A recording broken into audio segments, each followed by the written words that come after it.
All right, everybody. Good evening. It's Monday, February 6th at 7 o'clock. So we'll go ahead and get our conference call started this evening. It's our Essentials for Prospecting, or the Art of Prospecting call. And I'd like to thank everybody who is out on the phones this evening and on live meeting to joining us and taking the time out of their busy schedule. So thank you, everybody. I know that tonight's call is going to be well worth your time. The presenter who we have is an expert at prospecting, has done several presentations for us, and he's an expert at it as well. So I just wanted to let you know that this week we do have a couple of calls. We have this one tonight, which is going to be great, and we also have one on Wednesday, and that's with Mr. Jon Fleming, the publisher and editor-in-chief of the Direct Selling News. So you'll want to be sure to join that call to learn a little bit more about the direct selling industry from another expert. So with that said, thank you very much again for taking time out of your busy schedules, and I'd like to thank our presenter this evening, one-star diamond director Michael Callejas, for joining us as well and taking time out of his busy schedule to teach us how to prospect. Now, Michael Callejas has been in the business for a few years. He's currently serving on the U.S. IDC, and basically that's a small selected group of associates who basically meet with the company, and we talk about things, and they're kind of the people who we go to see if what we are going to be coming out with is going to work, and we bounce ideas off of each other. So he's kind of an advisory council, I guess is what you could call it. He's been on that for 2 years. He's just recently advanced to one-star diamond director, and consistently a top grower, top income earners, specifically in the U.S. and across the world as well, in all the markets that we're open. So you guys are in for a real treat. I know that he's excellent at teaching prospecting. He's done it several times for us at convention and at other trainings that we have throughout the U.S. So without further ado, I'm going to turn the time over to you, Michael Callejas. Thank you very much. Awesome, Nate. Thank you very much. Hello, everybody. Hopefully everybody's doing pretty well. I'm going to get right into this. I know we don't have too much time, so I'm going to get into this straight away. I know that a lot of people have asked me to do this prospect training. I've done it several times, but I think that I'll give you guys a few tips to see if it can help you guys out as far as getting more people on your list and building your business. The first thing that I tell people is the word prospecting is just one of those words that it doesn't sit well with me. Because I think I had this happen to me yesterday, actually, which was pretty bizarre. But I had somebody come over to my Super Bowl party, right? And when they came over, they brought their friend, somebody who they wanted to come and just kind of hang out, social event, right? And this is what one of my associates said. He goes, "Hey, Mike, here's I want you to meet my friend. He's a prospect." And right when he said that, you can tell the look on his buddy's face was like, "What?" Like all of a sudden, it just changed. His tone changed. And I thought to myself, you know what, we can't call people prospects. If these are our friends, we're supposed to be building a network marketing business. Most likely we're building with people that we know, friends, people that we have relationships, family members. I just don't like treating people like a prospect. It just sounds like a number. It doesn't sit well with me. So one thing I'd recommend is don't ever think that you're prospecting out there. Your job is to go out there and build relationships with people. And even if you do prospect, let's say you go out there, right, and you think, okay, I'm prospecting. I've noticed that people that are prospecting constantly, they might be able to get a lot of names and a lot of numbers, but then they don't have a lot of signups. It doesn't transform into signups. And the reason why is because people don't sign up with you if they don't like you or if they don't trust you or things of that sort. So let's go ahead and switch that just to building relationships. So where do you build relationships? Well, you can build them anywhere, with anyone, at any place, at any time. I'll give you guys some tips as we go through this presentation or through this training, but really keep that in mind. A lot of times people kind of say, well, I just don't have time to prospect people, or I don't have time to go out and meet new people. The funny thing is that if you just kind of keep your eyes open and you look at it, you think to yourself, well, there's always opportunity. For me, I kind of just, my lifestyle, it's my lifestyle that kind of helps me get involved and, meet people and that sort of thing. So one rule that I recommend, though, is number one, if you're ever trying to make friends and talk business or whatever, don't ever do it in groups. So I would never do it in a group setting. I usually like to talk to people one-on-one, to ask them personal questions, get to know them. And usually when I'm out, let's say I'm in a business mixer, right? I'm in that type of setting. If I'm in a business mixer setting, I talk to people, but I don't bring up the business. what I'll do is I'll bring up other things like form. If you guys have ever heard me say that before, right? Form is family, occupation, recreation, and money. So usually when I meet somebody, I will never bring up the business. I'll let them bring it up to me. So let me give you an example. Let's say I met somebody at a mixer, or I met somebody at a social gathering, or at a birthday party, or whatever, right? So anywhere I met somebody, if I ask them, so where's your family from? Where are you from? I ask them questions like that. And they're going to tell me, oh, yeah, they're from here. What about you? Usually any question you ask somebody, especially people who aren't really good at conversation, normally they'll just ask you the same question right back. So if I ask them, like, so where's your family from? Are you guys from around here? They'll say, yeah, they're from here. They're from here. What do they do for a living? Well, what do you do for a living? I ask them. And they'll tell me what their job is. And then usually people ask me, well, what do you do? And that's my opening to kind of start the networking process, start planting the seed as far as what I do. One thing I'd recommend is don't be a USANA ninja. Don't bring it up like a surprise to people later on. Don't make it mysterious that you're involved in network marketing or in home-based business or health. Just put it out there. I mean, you really, really got to put it out there as much as you can. I don't think there's anybody that knows me personally that doesn't know what I do. You know I'm a business owner of some kind. If you don't want to get into it and start talking about network marketing, that's okay. But put it out there as far as what you do. So there's a couple of ways to bring it up, though. You don't want to get into it too much. So if somebody asks you, what do you do for a living, you don't want to get into it by saying, well, I'm this company, USANA. It's been around 19 years, Dr. Wentz, and we have a binary compensation. I mean, if somebody asks you what you do, you don't want to get into all those details on the very first conversation or right when you're meeting somebody for the first time. It's just, it's just too much. So when somebody asks me, what do I do for a living, I always tell them, well, let's say you want to make it really, really casual, right? Really cool. You could say, well, I'm an entrepreneur. I work from home. I show people how to set up a home-based business. You could say something casual like that. Or if somebody asks you, so what do? You could say, oh, I'm involved in home-based business. I have a home-based business. We focus on health and nutrition. Let's say you want to do something like that, right? So just something very short, but don't elaborate too much more on that. Just pique their interest. For me, I'm saying this. I'm a business broker. I show people how to start up a business working from home part-time. That's my job. And from there, I just let the conversation keep going. I'm not going to just answer and then stay quiet and wait to elaborate on it. So I say, yeah, and I've been doing that for 6 years. So anyway, so what do you do for fun? So I keep the conversation going. I'm not putting too much focus on that. Sometimes I've noticed when I don't talk about it too much, they start asking me more questions about it. They'll say, so how does that work anyways? Or how's that going for you? Or whatever the case may be. Okay? So that's a key thing, what you respond when they ask you that question. You're going to ask them what they do for a living.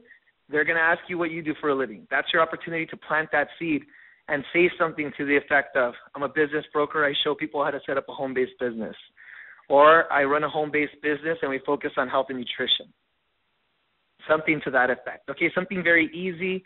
Let them know what you're doing, and then you kind of move on. So another thing is at times everything, you don't want to bring it up too much during, let's say, for example, you're at a birthday party, right, and you're meeting people. You don't want to start getting into too much details. If somebody starts asking you a lot of questions, you kind of just cut them off. Say, hey, you know what, this is a social gathering, man. You know what, let me get your phone number, and I'll contact you. And we'll talk about this a little bit more later on. So I'll always do something like that. I'll never get into a conversation and pull out a piece of paper and start drawing circles and all this crazy stuff. I'll always say, hey, just give me your phone number. We'll talk about it a little bit later. Is that cool? And usually they're like, yeah, that's fine. And it just makes you look good. It's very classy. You don't want to, especially I've seen people kind of like, let's say you go to like a lounge or a club or something, and you meet someone there and you start talking business and you're holding a cocktail in your hand. And I'm like, man, that's not the way to do it. You're just there to meet people. You're just there to socialize and get to know them, form, find out what they do for a living, see if you can find out the hot button. That's what your job is. And to get the phone number and the name so that you can build a relationship with this person. So that's one thing that I would recommend. So the next thing is this. Whenever somebody tells you about their job, you never want to say anything bad about it. Okay, so and I've learned this from experience. Even if their job is bad and you know it, never say that your job is awful or anything crazy like that. If you tell them how bad it is, they're going to tell you how good it is, and vice versa. So let me give you an example. Let's say you meet somebody, right? You met them at a business or you're trying to expand your list. So you went to a personal development class. And that's another thing that I recommend for a lot of people who are on the call. Get out there and join clubs. Get out there and go to a personal development class. I have some of my downline members that are taking some personal development and leadership courses. And it's awesome because they get to develop as leaders. But most importantly, they're networking with people who want to better themselves. So it's kind of cool to go out there and get involved in things like that. And I'm sure you guys can find local programs where you live, courses that are being given. Okay. But anyways, so whenever I meet somebody and I ask them, so what are you living, and they tell me, let's just say, for example, they say, I work at McDonald's. Now, there's nothing wrong with McDonald's.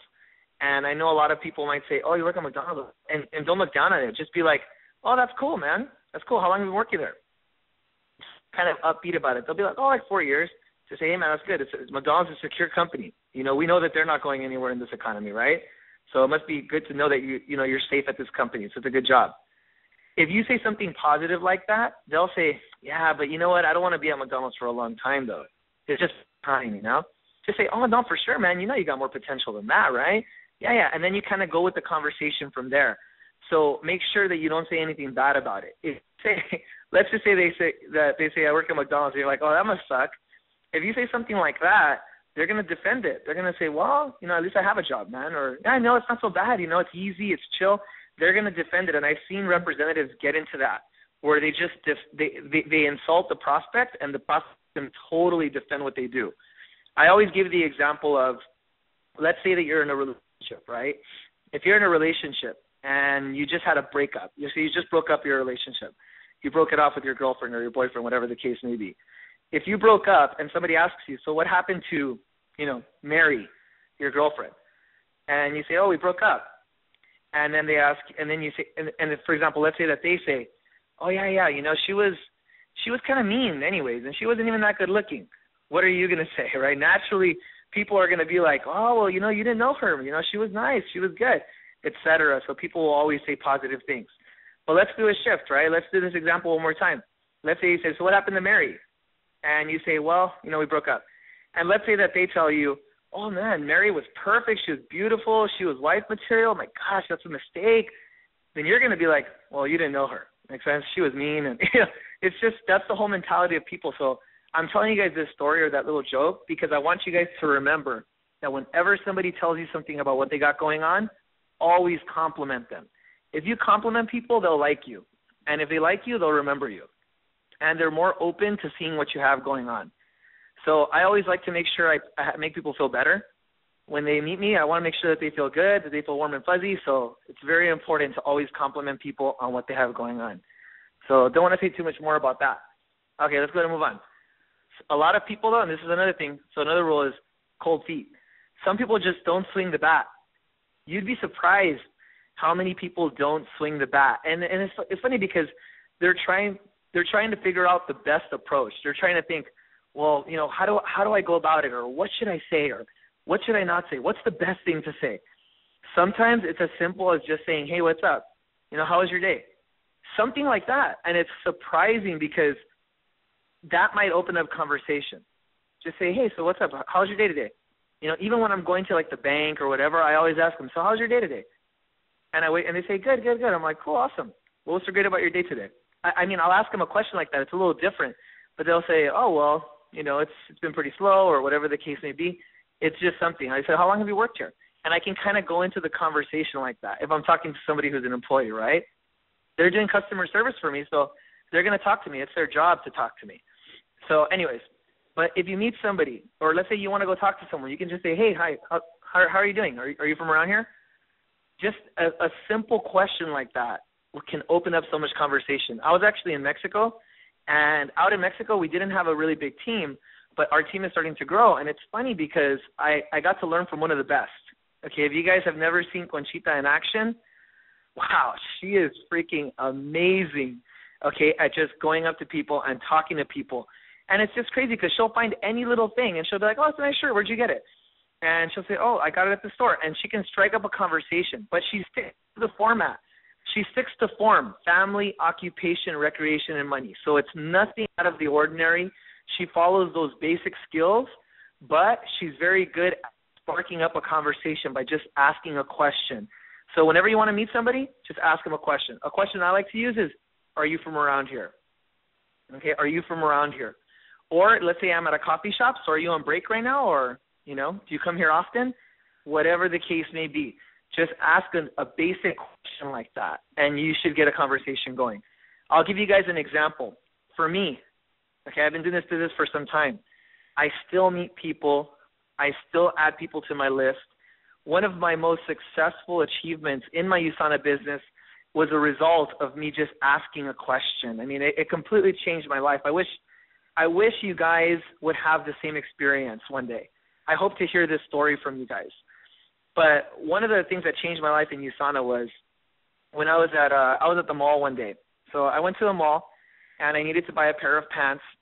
And I went to Macy's, and I saw a girl working there, and she looked a little bummed out. So I just asked her. I said, what's wrong? And she goes, oh, no, I had a long day. And I said, well, do you want to be here or do you have to be here? And then she goes, oh, I have a baby, so I'm working. I'm trying to take care of it. I said, oh, okay, that's awesome. That's great. I say, well, and here's where the question came. Now, keep in mind, I asked her this question. I don't know where it came from. I don't know how I thought of it.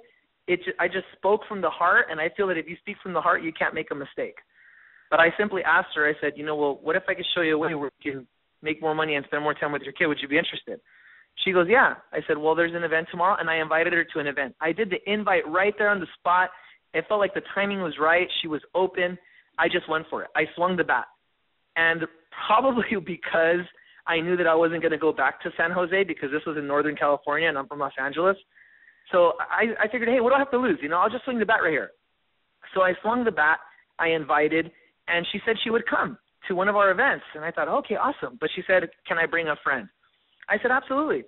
So she showed up. She showed up to the event with her friend, and her friend happened to be a 2-star diamond director in USANA now, Mr. Aaron Din. And I'll tell you guys, for me, that was a life-changing experience because I thought to myself, unbelievable. How is it possible that somebody that I didn't even know, and I just asked a simple question like, hey, so what's wrong? I can imagine if I kept my mouth shut, I'd be broke right now.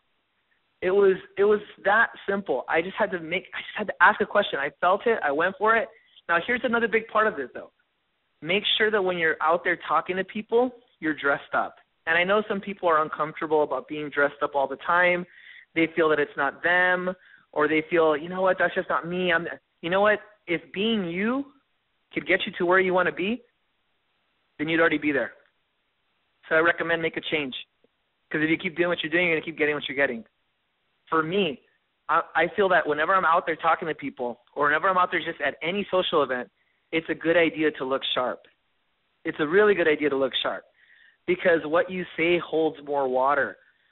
When I went to meet this person at the mall, I was dressed up. And I always think to myself, had I not been dressed up, what if that's the reason she didn't come? Or if I didn't look professional, maybe that's why she wouldn't have come. So I always say this, it's better to be prepared for an opportunity and not have one than to have an opportunity and not be prepared. And with that type of mindset, that comes from Les Brown, if you guys are wondering. That's a really good quote from him. But if you guys are thinking, with that type of attitude, you're going to have more success. You're going to win more than you're going to lose. So I highly recommend you take that attitude whenever you're out there talking to people. Okay, so let's move on. A lot of people say this, well, you know what, I don't know if they're going to join USANA, or I don't know if they're going to buy the product, or whatever the case may be. Say this, make sure that they buy into you. A lot of times, people might buy you and not buy the product, but they won't buy the product until they first bought you. So make sure they're buying into you. Make sense? I like to talk about my goals when I meet people, and I like to ask them about what their goals are. And I'm very open about it, okay? So some people kind of get weirded out and saying, well, I don't want to ask people about their goals. And I say, why not? That's a very good part of the business. That's what it's going to identify the hot button. So so what are some of your goals for 2012? And it's a simple question, And they're going to say, well, I don't really know. And I say, what my goal is? This is my goal. And I'll share it with them, whatever it is at that moment. I'll say, this is what I'm looking for. You know what I'm talking about? And I try to relate to them. And it's funny because when you start talking about this stuff openly, it's great because what it does is it allows you, it sets you up for the invite. So when I invite somebody down to see a presentation, it follows straight through from the prospecting in a sense, because I'm going to ask them a question.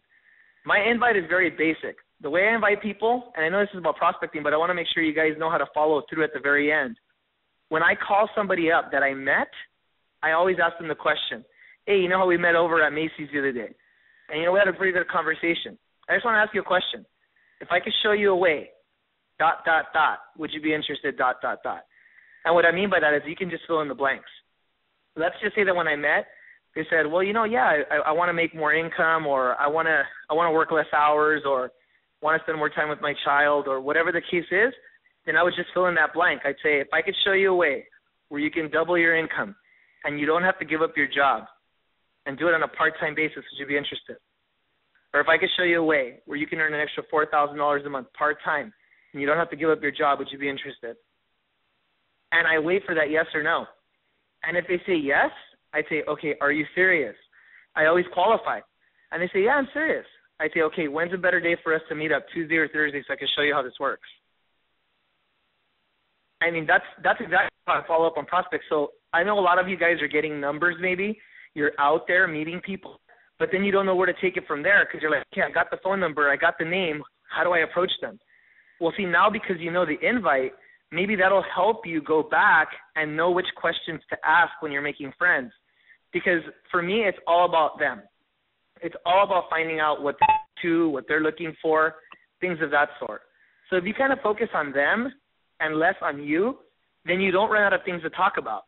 Because sometimes people say, well, I don't know what to say. Because I don't really say too much. I just ask questions, and then they kind of talk from there, and they kind of open up, which is kind of cool. So anyways, don't want to say too much. Here's some little tips for those of you guys who are taking notes on here.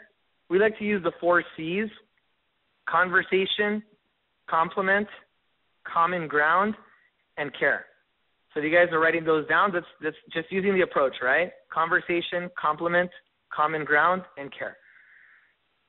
So anywho, nothing much more to say, guys. I'd say learn the form, swing the bat, follow some of those tips, and I'll go ahead and pass it over to Nate and see if he wants to open up for some questions. But I just want to keep it very, very simple for you guys.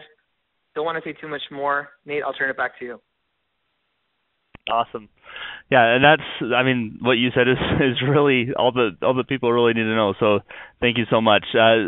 If you have any questions, again, if you're on the phone and you're listening, we will be handling questions through live meeting. So if you are on live meeting, up at the top of the screen, you see the Q&A button. Just go push on that and then type in your questions if you have any for Mike, and we'll go through some questions here. And we'll just kind of wait here. Oh, Richard and Maria Turan are asking, what were the 4 C's again? I'm sorry, what was the question? They just want to know the 4 C's that you went over. Okay, conversation, compliment, common ground, and care. I think that's key. So first of all, striking up that conversation, right? And to strike up the conversation, very simple. There is no perfect approach. Just a simple question will do. How are you? Are you from around here? Do you come here often? That's very, very simple. Compliment, something just right away. Just say, hey, this was really nice meeting you, or, you have a good head on your shoulders, man. I liked our conversation. Or just anything to compliment that person. They'll remember you. It's so funny when I go to like restaurants or whatever and I compliment people, they always remember me when I come back. They always treat me nice. Because they'll remember you. You say, hey, I love your glasses. Hey, your haircut? It's awesome. I love it. Makes sense? I'll say something like that, and believe me, they will remember you when you come back. Common ground, find something in common so that you can introduce USANA. Sometimes when they say, oh, you know what, I travel, or, I'm into health and fitness, or, I'm in the medical field, or something like that. Let's say they bring that up. Right away you can relate in so many ways. Just say, awesome, cool. So how do you feel about preventive medicine? How do you feel about health, and taking care of yourself? Or how do you feel about this obesity epidemic? What do you think we can do about this? I mean, what are some solutions from someone that's an expert like yourself? See how I just keep asking questions. So common ground, very important to find that up. And the last thing is care. Listen carefully so that you can respond to what they're saying. A lot of times people just say way too much. You want to make sure you care and you listen. one guy told me, he sold Ferraris, he told me this, he goes, God gave you 2 ears and 1 mouth, so listen twice as much as you talk. And that tip has helped me out so much. Whenever I meet somebody, I don't say much. I just let them do all the talking, and I find out what I need to find out and how I can help them change their life for the better. So hopefully that answers your question. Awesome. We have Sam Taylor from Team Full On Success says thanks a trillion for doing this. We have Blair and Kim Bowman. They have the phrase that you said, if I could show you a way, and they didn't get the rest of it. So could you fill in that, if I could show you a way? Absolutely. Okay, cool. So that's my invite. So and I'll be honest with you guys, a lot of people listen to like 5 CD sets on inviting, and they go for 5-hour training sessions on inviting, and I always tell them this: no matter how good you think you are at inviting, you're still going to get yeses and nos. So my whole thing is, I'm not trying to do like the sneakiest way in order to get someone to come down. I'm trying to be the most direct way, because I'm trying to qualify people. If they're looking for something, great. If they're not looking for something, great. Let's keep in touch, and we'll follow up with you when you are looking for something. So let me tell you how to bring this up. The question is this: if I could show you a way where you could, and then fill in that blank, would you be interested, and then fill in the blank on when to set it up? So let me give you a script on how that would be, how that would play out. So let's say you know that your friend is looking for a way to pay off his student loans, and he talks about this all the time. Or you met him in class, and he was voicing to you about his education, how it's expensive and tuition's crazy. Let's just say, for example, right? Okay, cool. So now you have a hot button. Now you have something to work with. So once you have a hot button, it's very easy to invite. What I would do is I would call my friend Joe, right? Let's say his name is Joe. I would say, hey, Joe, how's it going? He's going to say, it's fine. What's up? I would say, hey, well, do you have a minute to talk really quick? It's important. Let's say I met him in class, right? We're in class. He's going to say, yes. I'd say, okay, awesome. Well, I wanted to ask you a question, Joe. If I could show you a way where you could pay off your student loans in the next 8 months, would you be serious? He's going to have to say yes to that question. Or if he says no, I would say, oh, okay, cool. Well, when you are, let me think I might have something for you.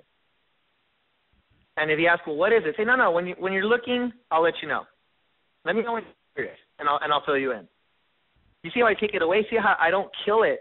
You don't want to kill it. A lot of people tell me, Mike, I've approached my friends, and I messed it up. How do I go back now? I tell them, man, an ounce of prevention is worth a pound of cure. You don't want to mess it up. You will make sure that you do it right the first time. So for me, I don't mess up invites like that, because I'm asking them, if I could show you could pay off your student loans in the next 8 months, would you be interested? If he says yes to that question, I say, are you serious? He's going to have to say, yeah, what is it? Make sense? That's the next question that comes up. And I'd say, well, it's more visual than it is verbal.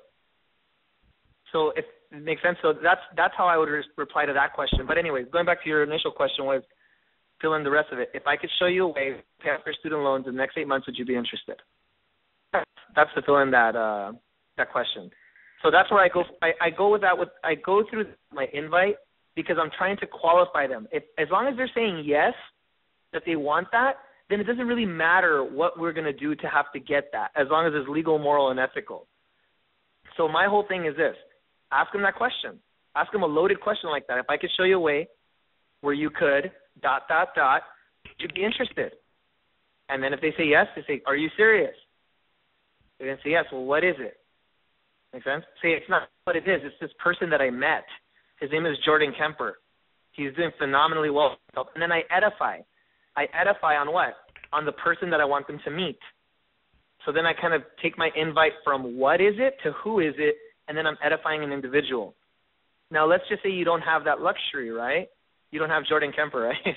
Let's say you don't have that luxury. Then I would say, well, it's more visual than it is verbal. So when's a good time for you to sit down with me for like an hour or so, where I can show you how this is going to work? And then use the solution. So hopefully that answers your question. Perfect. And you actually kind of led into the next question that Linda had, and she was wondering, do you use the Health and Freedom Solution DVD? Okay. I use the solution. I do use it. I don't use it all the time to present on one-on-one settings. And I know some people that do and have great success with it. If you guys have met Gwen Doughty, I'm not sure if I'm pronouncing her last name correctly, but she's going to kill me. But anyways, if you guys have ever met Gwen out in Las Vegas, okay, she uses the solution, and my gosh, she has great success. So I know that the solution works if you're using it.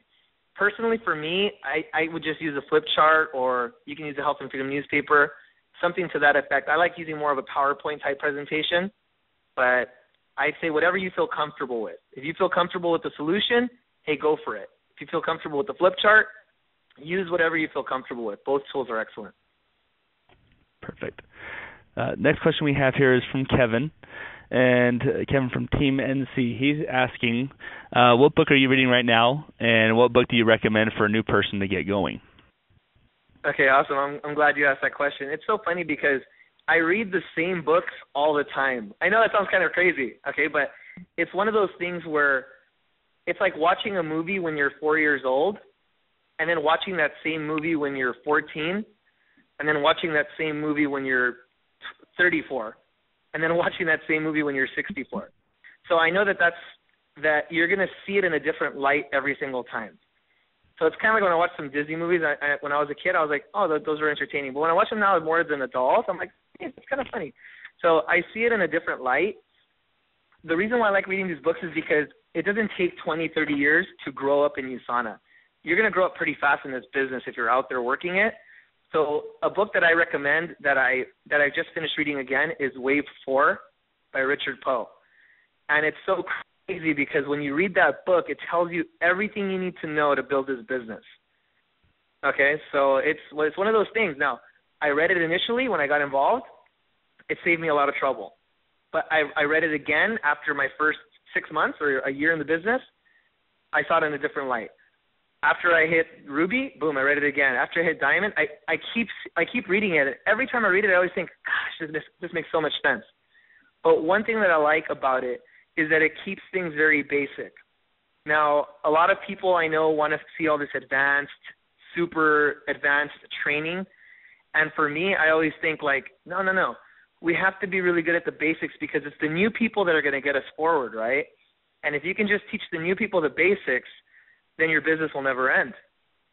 So I think we need to focus on that. And I posted a quote the other day that was really an eye-opener. It said something to the effect of, the more successful people become, the further away they move from the basics, which is what got them there. So for me, you'll never see me go away from the basics. I preach the same stuff every time, and people are like, you know what, I've already tried that. And I'm like, I'm going to keep doing it this way because if we try to recreate something else, there's no guarantee. This approach I know works, and it's worked for many, many years. So it's kind of good just to focus on that and just keep brushing up your basic skill. So hopefully that helps you. But, yeah, Wave 4. First Year Network Marketing is a book I read not too long ago again, and The 21 Laws of Leadership by John C. Maxwell. Those are 3 books that I highly, highly recommend. But if you're not a big reader, I'm a big audio kind of guy. I like listening to stuff while I drive because we drive a lot of places, right? Or we travel on an airplane. Listen to Building Your Network Marketing Business by Jim Rohn. That's one CD I recommend for all my new guys. Everybody's in my downline who's a new associate has listened to it, for sure. It's going to get everybody on the same page. And, you can't always motivate your people because you're not always around them, but Jim Rohn can always be with them, which is a good thing.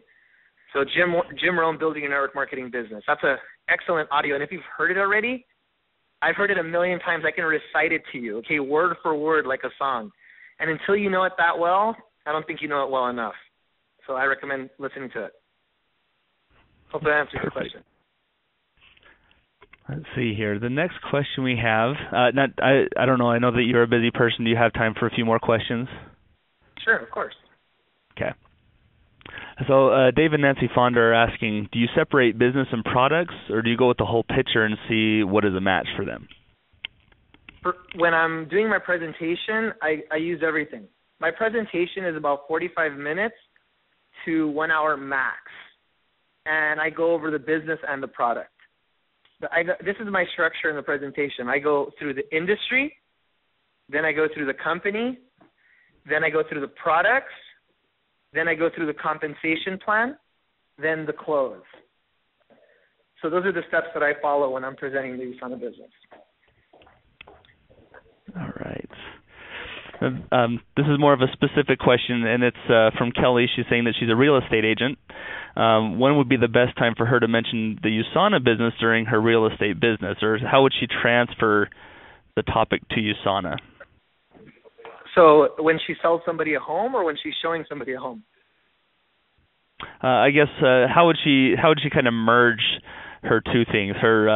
So both, when she's selling a home or showing somebody a home. How would she merge her real estate with her USANA? And I guess we could generalize it to something that people do as a hobby or their current jobs. How would they go about merging? This is a great opportunity right here for, what was her name, Mary? Kelly. Kelly. Okay, this is what I would tell you, Kelly. As a real estate agent, right, if you're doing that and you're showing someone a home and you've built a relationship, what if you ask them this? This is a very good question to ask. This is because they just bought a home, or because they're looking at a home, you already know their hot button, which makes it that much easier. Because anyone that you're hanging out with is looking to buy a home or is purchasing a home, right? So this is what you can ask. If they're purchasing a home, I would say something to this effect. I would say, Joe, right? Hey, Joe, I know that we've been talking for a while and I just sold you your home. What if I can show you a way where you could turn your home into a potential tax break? Would you be interested in that? And you don't have to change anything that you're doing right now.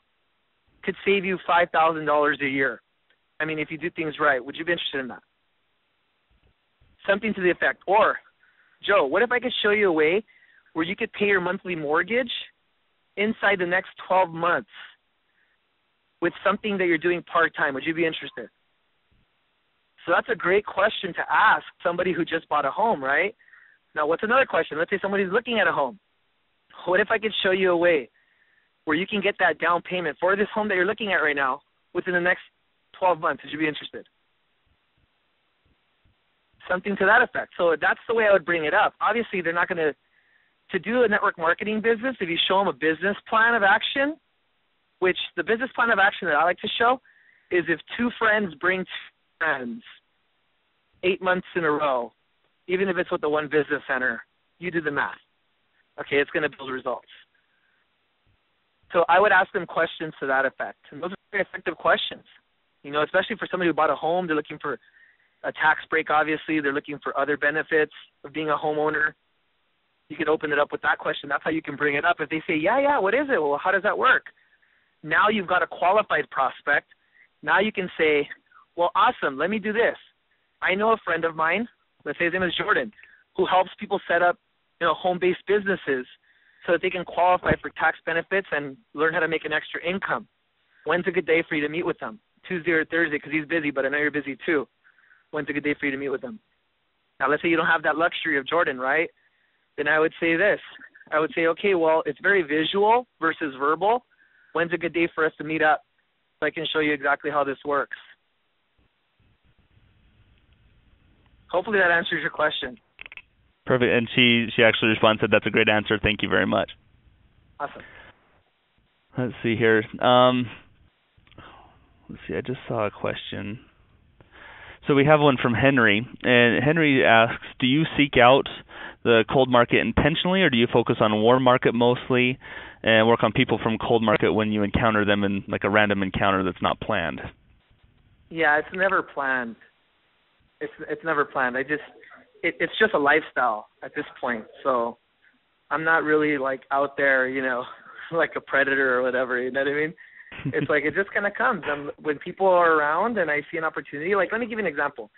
I really recommend that you guys host like events or social events or whatever. I'm always having little get-togethers like at my house. And if your house isn't there where you can do something like that, collaborate with your uplines or your crosslines, your team members, whatever the case is. But you want to have something that's not business, like a casual setting, where you can bring it up and you can have friends bring friends. And the reason why I say this is because a lot of times people only call their friend when they want something, and that gets kind of annoying. Make sense? So for me, I don't need to go out there and cold market as much or focus on that or depend on that. When I have people coming over, like, I'll have like my little Super Bowl party here, right? We had a lot of people come over, just people that I hadn't met before, and that's going to create opportunity. So, Yep. just anything. Even like I have an annual party, and I open it up and I tell people to come out and bring. It works out. You'd be surprised. Okay, you'd be surprised to pick right off, and you get 100 people. So, pretty cool stuff. It's fun. So, a camaraderie type thing. So many benefits. Okay. Perfect. Let's see. Another question here, and let's do just 2 more questions. And let's see here. We have one from Lynn. And Lynn is asking, when you're using form, would you discuss occupation last so that you can gather as much information about them before they ask you back what you do? And that way you can shape the response based on their needs? I mean, is there a specific order that you do that form in? No, I do the whole – I follow form, family, occupation, recreation, and money. And the thing is that a lot of times we feel like we want to elaborate on the business right away. If it's one of those situations like with the whole Macy's thing or the pants and I had an event the next day and I wanted to bring her, then, okay, if you're forced into it, then you have to kind of, do what you have to do, right? But for me, I always bring up what I do, but I don't talk about it. And it's kind of funny because when you don't mention too much, they start asking questions about what you do. So I keep it in that order. That way I kind of don't put too much focus on my job or on what I do, my occupation. So when I bring it up, it's kind of like, yeah, I'm a business broker. I show people how to set up a home-based business. I want to make money working from home and get tax benefits, things of that sort. But anyways, what do you do for fun? Makes sense? And I kind of just, boom, I move on to another topic. So it's kind of like I pique their interest, and all of a sudden I'm talking about what they do for fun. And a lot of times they'll stop me and they'll be like, wait a minute, but how does that work? Make sense? And I'd say, oh man, you want to talk about work right now? That's what I do every day. I'm like, look, if you're really serious about looking at something like that, or if you really want to know more, it's more visual, let me get your number. And, we'll talk about that. But right now, just, it's more so like that. So you see how I brush it off? And it's very cool. Let me give you another example. This has happened 2 days ago. I was getting my car detailed, and this guy passed by, and he just came over, and he's all like, oh, my gosh. He goes, that's a nice car. And I'm like, thanks. And he goes, well, what do you do? Once again, here we go, right? One of my buddies was with me, and he said, oh, well, we run a home-based business, and we promote health and wellness. And he was saying, like, yeah, I want to do this. I want to get in on it. So he was kind of throwing himself at it, per se, right? And right away, what I said was, you know what, don't get ahead of yourself. Let's see if you're qualified. We want people who are motivated and looking, so let us get your number, and we'll contact you, and we'll set something up so we can show you visually. Do you see how I'm still following formalities? Because can you imagine if I just started drawing circles right then? It's not going to work out like that. I'd rather just show them like a presentation, a full-on presentation, to give me my law of averages. The next question actually comes up, and it's kind of about your presentations, and it says how in depth do you get with the comp plan during your 45-minute presentation? My comp plan is really, really basic. It's kind of embarrassing, actually. So you know how there's 6 ways to make money, right? So the 6 ways to make money, I kind of go over them verbally quick, and I just focus on the binary, which is the second way to make money, commissions. I just stress the fact that you only need 2 to make it work if you want to build it slow. If you want to build it fast, it requires 4. Talk about 100-point auto ship and 200-point auto ship. And I give some scenarios. That's it. It's very basic, because keep in mind, the more you say, if they're confused, they're going to say this at the end. Oh, I think about this, I don't know, because you've said too much, My only question to them is, can you bring 2, and can you sell or consume 100 points a month? That's it. Because if they say yes to that, then what's there to think about? Let's move forward. But if you're explaining all this other stuff if you're saying too much, once again, everybody's business is different. But if you're saying too much, now they got to kind of evaluate all this and think, can I do that? Can I go gold? Can I go platinum? If you're talking about way too much, all I want to know is, can you bring 2? And can you do 100 points a month? So that's pretty much my entire comp plan right there. You got it? Okay. Okay. Perfect. And then we'll just end with this last question here. Now you were talking about form, you're talking about approaching, but Nick has a question here, and he says, how do you do an initial approach to someone who's in your warm market, maybe someone you already know, and you don't have to do form necessarily? Wait. Can you repeat that? Nick, you kind of broke up a little bit. Oh, sorry. So the question itself is, how would you do an initial approach to someone in your warm market? And I guess to kind of elaborate, you don't need to do form with them because you already know them well enough. So how would you approach somebody like that? You could still do form. You could say, how's your mom and dad? Are they okay? Right? How's Joe and Mary, right? You can still do form, right? How's your job at Best Buy? I'm working there for a couple of years now. It's good, right? They're treating you good? Make sense? Or it must be going great. You know what I mean? Like, you could still bring it up. It's even easier because you already know, so you're just asking them questions about what you already know. And once again, people's situations change, right? So, oh yeah, my job is great, but or what are you doing for fun? Well, nothing lately because I don't have time. So people's life and situation changes. Makes sense. So thank you, Nick, for that question. And I know there were a couple other questions here. If we didn't get to your questions, just send them to me in an email. And I'll give you my email, and if you stay with your question, I'll give you my email so you can send it over to me, and we'll see if we can get those answered outside of the call. But I want to thank everybody for being on the call tonight, learning a little bit more about prospecting. I hope you had good note takers, and I know you're able to get a lot of notes from this call. And again, Michael, I know that you're busy, so thank you so much for your time and coming and sharing with us your knowledge that you have. No worries. No worries. Anything for you, Nate. You know that. Well, thank you. So just before we close the call out, again, I just want to remind everybody on Wednesday evening at 7 o'clock Mountain Time, again, we have Mr. John Fleming, who is publisher and editor-in-chief for the Direct Selling News, and he's had 40 years of direct selling experience. So it's going to be a great call that he's going to be able to share a lot of wealth and knowledge that he's incurred over his years being within the industry. And so you'll want to make sure that you don't miss that, and we have that up on our USANA United States Facebook page. But with all that, thank you so much again, Mike, and appreciate again the time that you've spent. And I'll just go ahead and turn over to you for the last closing thought to end the call. All right. Well, thanks a lot, Nate. No, it's always a pleasure doing this. For people who have questions still, like I said, we're all a family here. I love to help out. Part of my why in this business is to help impact people's lives and show them that they can do this, So if you guys have any questions, don't hesitate. I'm on Facebook. Send me a message, friend request, whatever the case may be, and I will help you as best as I can. But thank you guys very much for listening to me. Remember, without you guys, we're nothing in this business. So I appreciate the people who are on this call. Thank you very much. God bless, and you guys all have a good night. Okay. Have a good night.